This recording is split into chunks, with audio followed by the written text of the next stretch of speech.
The Low and Slow Barbecue Show is back with another podcast spotlighting the pit masters of the Carolina BBQ Festival coming up this weekend in Charlotte's Victoria Yards. Today, to help you get ready, we've got a familiar face and a friend of the podcast.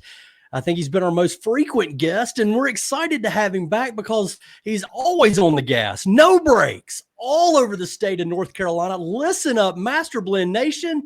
Mr. 365 himself, Ronald Simmons, is on the Low and Slow Barbecue Show. Ron, welcome back. Yo, thank you so much. What's happening, everybody, man? Chigga, thank you for allowing me to be back on it, bro.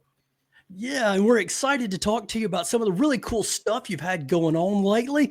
First, a quick reminder for our audience, Carolina BBQ Festival tickets are going fast. If they're not gone already, reserve yours today at carolinabbqfest.org. Everything gets started with the kickoff Friday night, followed by a day full of the best barbecue bites on Saturday afternoon in Victoria Yards, all there in downtown Charlotte.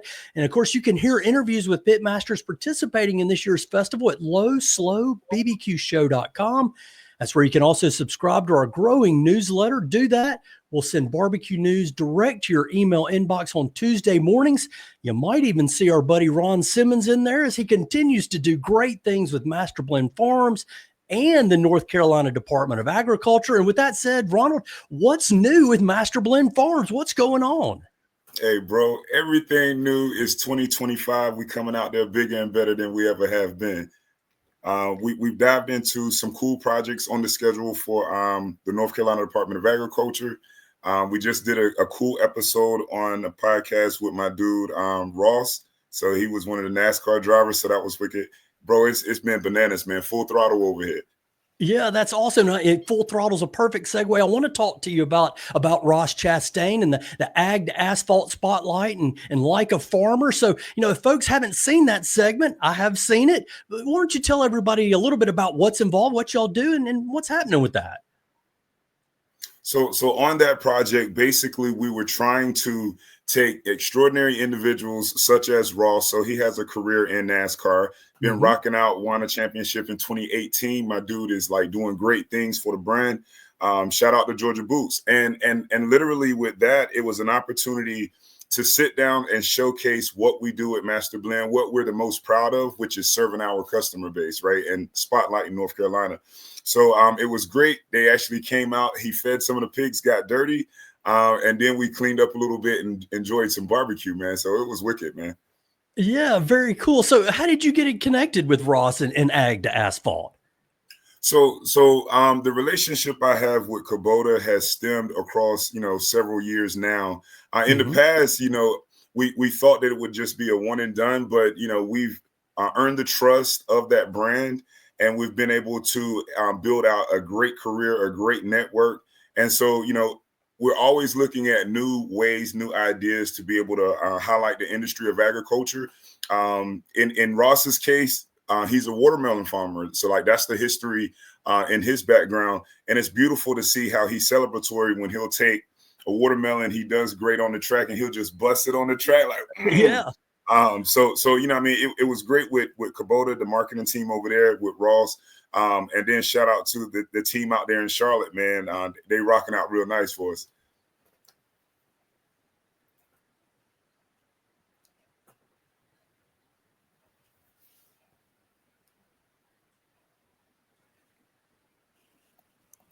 Okay, so I know that you mentioned that Ross comes from watermelon farming and, he busts the watermelon after a big race. I saw him around the pigs. Now he's a row farmer, an 8th generation dirt farmer. How does he do around the livestock? You said he got dirty. You feel like he was comfortable?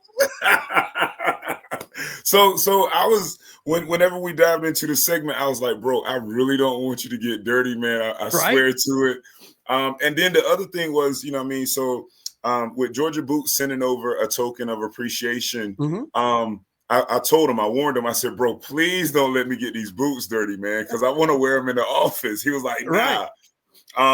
But he was, I could tell that, it wasn't his element, but the beautiful thing about it was he was able to adapt to the situations and we still had a good time, Yeah, and of course you made him comfortable too. You didn't throw him in right into the middle of all the pigs there or anything like that. So you kind of eased him into it. I saw the Georgia boots you got, and hey man, those are work boots. It's okay to get the work boots dirty. You just pose them off at the end of the day, right? Come on, man. Don't do me like that, chick, baby. Well, again, a great adventure, and it's over there at the Ag to Asphalt spot with Ross Chastain. I think you've got some stuff linked over at your YouTube channel. Folks can check it out. It's really a really neat segment, so I enjoyed watching it recently. So very cool. Let's shift a little bit to maybe a slightly higher celebrity. I've seen some pictures with you and North Carolina's Governor Josh Stein. How are you in the governor's mansion and hanging out? And I know you didn't wear the pig boots out there. You dressed nice, but what were you doing over there? Yo, so we had received an invitation. It was sort of a last minute thing. And Chigga, you know how it is, man. When you're in the midst of moving about, you know what I mean, trying to shake the bushes and make things happen, you're not always able to, you know, visit every opportunity that you're invited to. But I talked it over with the team. We were running a tight schedule, planning for a trip to California. And I was like, yo, we're going to have to make this happen. So we dug down deep. And basically it was an opportunity to highlight. So it was celebrating Black History Month with businesses across the state. Mm-hmm. And so it was cool to be able to be around some of the innovative individuals out here, the movers and shakers, just to learn something and then high five them for all of their amazing accomplishments. I had no idea I was going to meet the governor though, bro. Like that was a surprise. Yeah. Well, so talk about people being out of their element. Did you feel like you were comfortable there with him, or more so than Ross among the pigs? I mean, you're used to hanging around celebrities, right? Wait. Well, the way that it played out, and I talk with my team about this all the time, you never get over that excitement of meeting somebody cool. So like, chick, whenever I see you, bro, I'm gassed up like, bro. And so I treated the governor no different. And I learned that was okay, right? And so like I just recently got accepted onto the board at North Carolina NC State. That I think it's called the CALS program. So College of Agriculture and Life Sciences. Mm-hmm. And one of the things that society is beginning to look for now is those people that don't exactly fit the mold and they're trying to make a difference and coming as your true authentic self. And so, you know, I can't say that the governor was comfortable, but I do know we all had a ball. You know what I'm saying? Yeah, very cool. So I know that you had a big year. We talked, it's probably been 11 months or so since the last time I saw you. A big year. You've been a keynote speaker at North Carolina A&T. You know, you just mentioned this new partnership with NC State. Of all the things that the governor, Ross Chastain, of all the things that's happened, what do you feel like has been the biggest for you and in particular for your farming operation?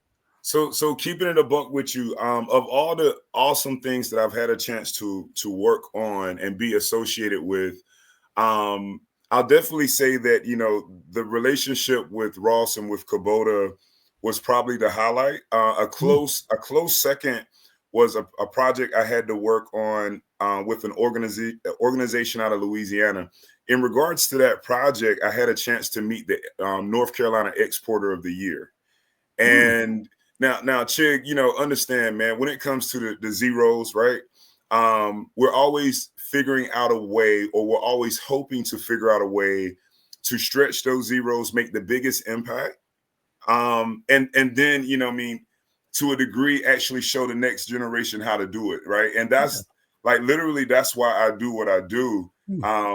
In order to make a big splash, a big impact, make a great impression, you have to be diverse. You can't be one-dimensional. And that's the only way that we stay relevant, is to be able to maneuver and evolve the way of thinking, you know?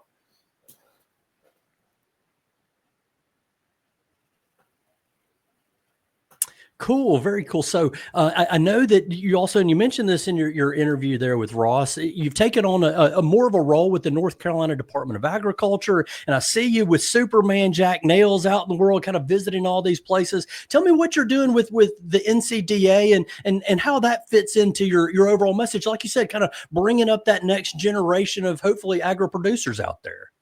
So what it looks like, I was told that in order to be great, you have to hang around greatness.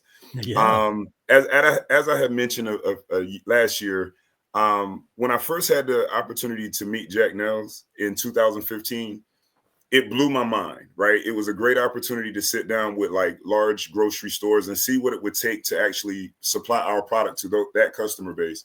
But along the way, Jack and I began to form like a friendship, a bond, and I became a student watching him maneuver. So he's retired military. So already I was gratified to be around him because of his sacrifices.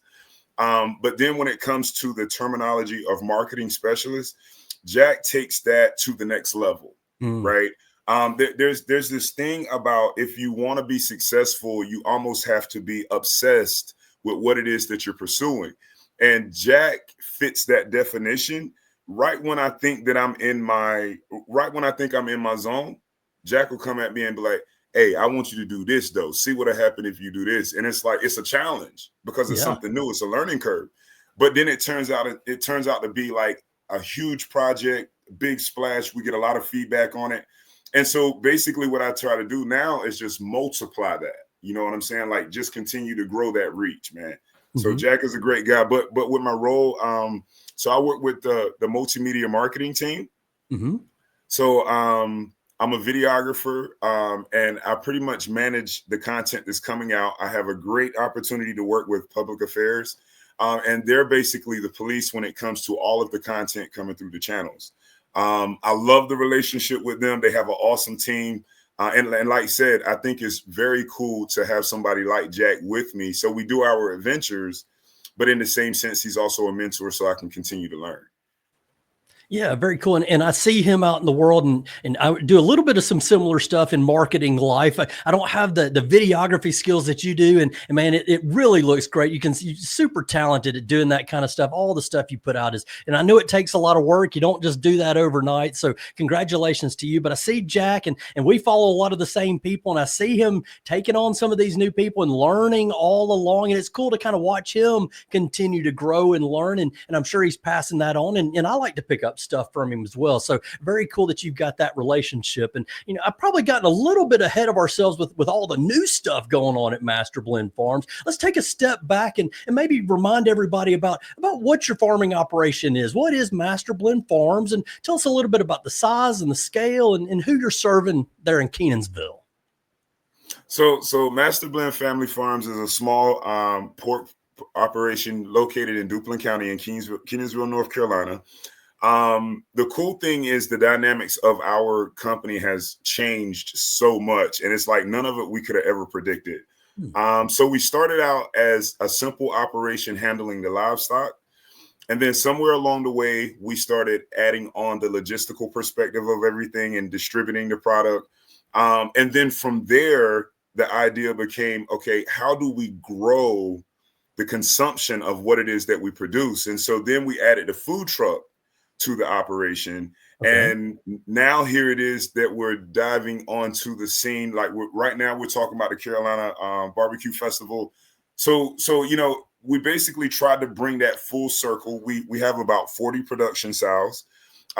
With the sows, we end up selling about anywhere between 500 and 600 whole hogs a year. And that's not including any of the packaged goods. So we have a number of resellers across the state where we have an e-commerce feature online for placing orders. We ship all over the country. And part of the reason that we're going out to California is trying to enhance that just a little bit more to tap into a new customer base just to see what's going to happen, right? So like Master Blend, we try to knock it out the park.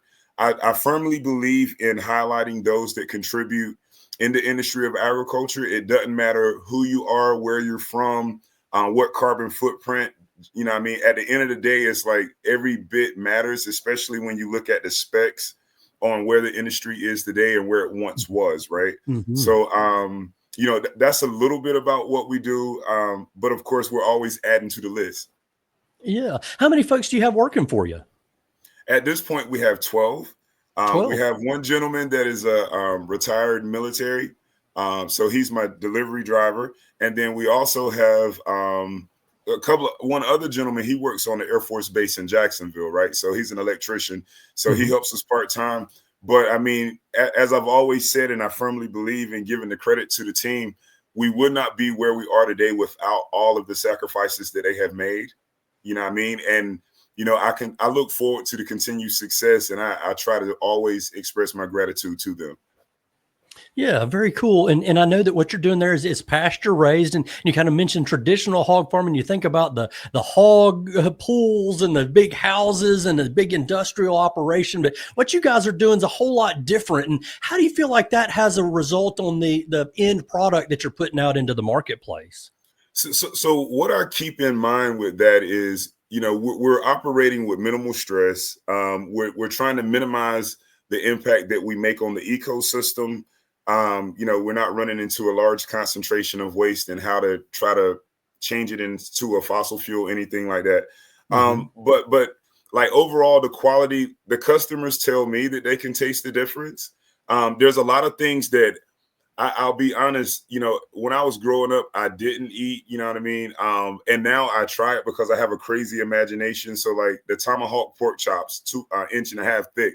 Like that's something that I geek out over now. But when we were kids, we just had the thin 1/2 inch pork chops that we'd fry in the skillet. You know what I'm saying? Right. So it's definitely cool to render a supreme product. And we even when it comes to what we've done with our customers, we thank everybody all the time, as many times as we can a day, because we can't be where we are without our customers and trying to serve them. So it's been a privilege and an honor. Yeah, and still turning out 500 or 600 hogs a year outside of what you're kind of selling in your own shop. That's a tremendous number. And I don't know anything about dollars and cents and pig farming, but it seems like a lot, even though you don't have a bunch of houses out there. Thank you, man. So what's on the horizon? You've been out to California. You're thinking about trying to get some new markets out there. What else you got planned for the future? So we're looking at launching this podcast for the North Carolina Department of Agriculture. Cool. And then behind that, there's a mini series that I'm working on. And Chig, I'm gonna be real with you, man. I had no idea that the exposure, the platform, the opportunity would be extended to me.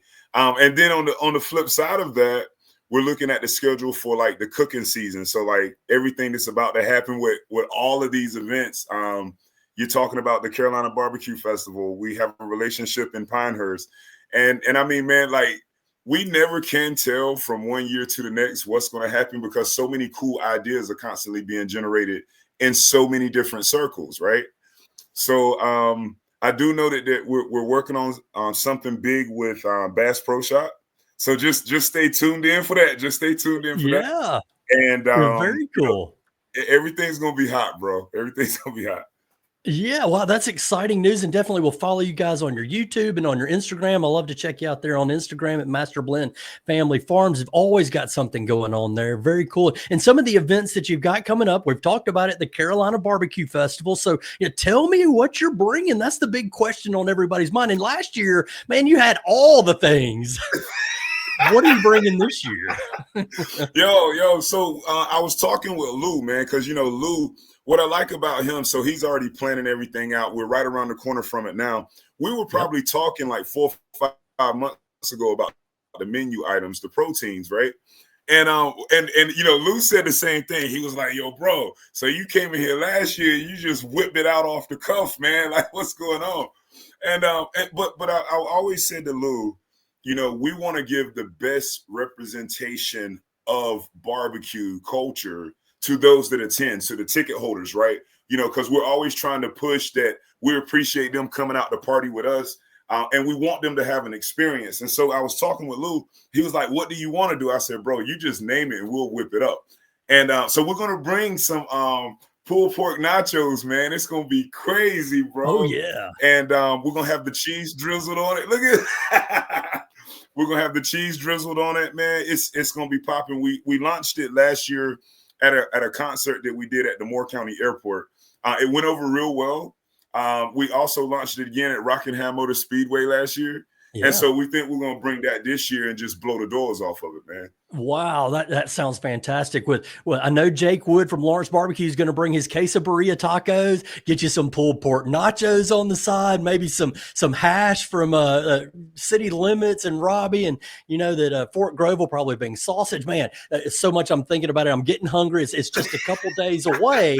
Ron, what do you look forward most to these events, and in particular the one in Charlotte we've got?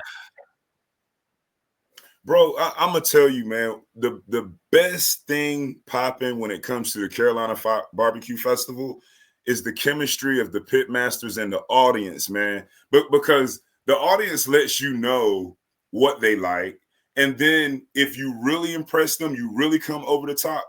Like it shows, you know what I mean? Because their expectation is at a certain level, right? And when they see the sample serving that you rendered to them, they be like, yo, this is all in my sample portion. It's like, yeah, man, that's that magic. I think the other thing is just being able to see all the brothers come back around again, right? And everybody just catching up to see how the family, how the loved ones is doing. And then, you know, celebrating that as a whole with the city of Charlotte, man. Like that's a big deal.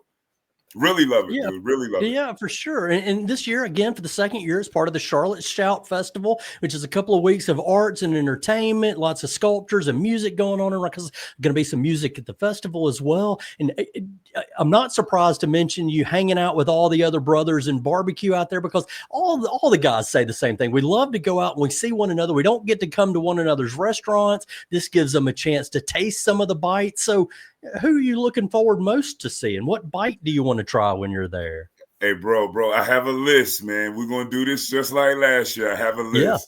Yeah. All right, so to the captain, to the general, Big Garen, John G, my dude. Oh, yeah, yeah. and then, so let me do this too. I love seeing what Jake brings to the table. Just like, man, I have so loved watching him grow from year to year to year, right? You know, so that I knew that there was a new location in the works for Jake, right? And so like I was geeking out about that. Excited to visit that.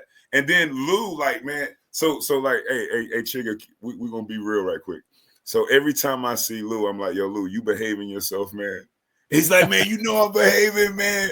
Well, see that right there, like you can't get that just made up. Like that's authentic, right?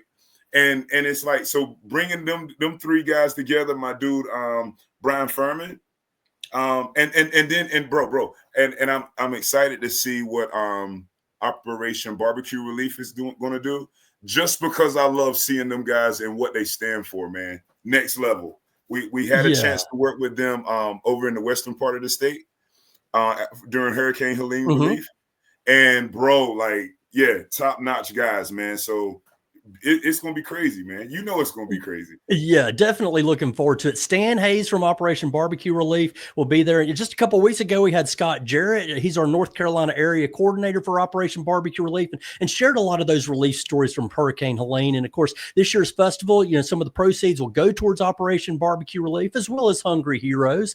They're doing some good things down in South Carolina as well. So it's a great benefit that's gonna help everybody out down the line. So you get great food, you get great camaraderie, you help out a good cause. It's all good stuff. So you've talked about all the cool things that you're doing all the time. And I know I ask you this every time I see you, but I'm going to ask you again.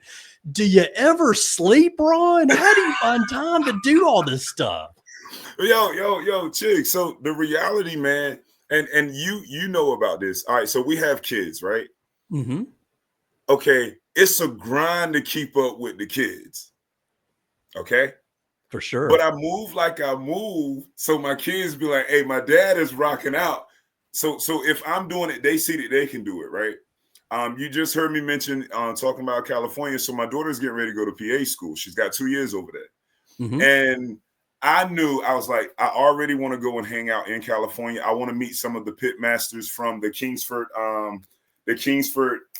you remember the Kingsford program that I was affiliated with in 2020, Preserve the Pit. And so, you know what I mean, being able to catch up with them on their home turf, enjoy some of their barbecue. Like I want to do some sightseeing and see my dude Bledsoe. You know what I mean? And you know what I mean? So it's like, man, I'll sleep later on. Right now, let me max out and have fun, because it's like it keeps me young. It keeps you young, you know? Yeah, for sure. But it doesn't ever catch up with you. Nah, not right now, bro. No. Hey, wait, hey, chicken, wait. I got a confession, bro. I had done a heavy tour. We were working on some promotions. It was Jack and I and a few other team members from the department. Chigger, I got home. Oh, so what it was, we were filming that podcast with Ross the next day, but I had to be in Charlotte for the Flavors of Carolina showcase. Mm-hmm. And I ended up having to call my team to pick me up because my vehicle had broken down, right? Chigger, we do a turn and burn.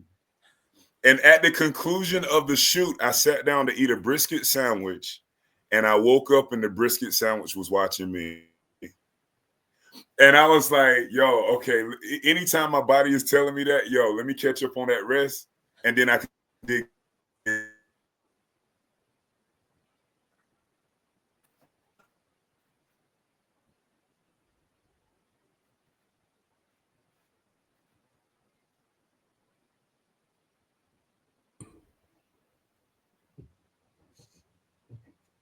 You still there? Mm-hmm.